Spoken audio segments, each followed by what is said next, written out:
Hi అండి అందరికీ. First time ఇంట్లో పానీపూరి చేసినా నిజంగా చాలా బాగా వచ్చింది. మా పిల్లలైతే ఎంజాయ్ చేస్తూ తిన్నారు. అది మన మినీ కిచెన్‌లో. ఈసారి ప్రాసెస్‌లోకి వెళ్ళిపోదామా?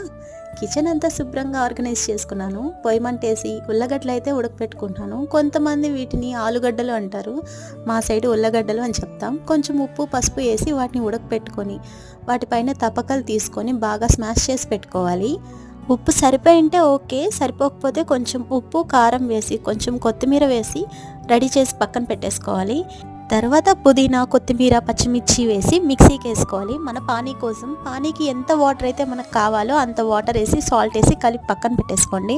ఇందులో కొంచెం చాట్ మసాలా వేయొచ్చు, లేదంటే స్కిప్ చేసేయచ్చు. ఇక పూరీలు అయితే నేను ఇంట్లో రుద్ది చేసుకోలేదు. బయట నుంచి బిగ్ బజార్లో ప్యాకెట్ తెప్పించేసుకున్నాను. పిల్లలకైతే ఇలా చేసి పెట్టండి, చాలా ఇష్టంగా తింటారు. మా పిల్లలు నేను రెడీ చేసి ఇస్తుంటే వెంట వెంటనే తినేశారు.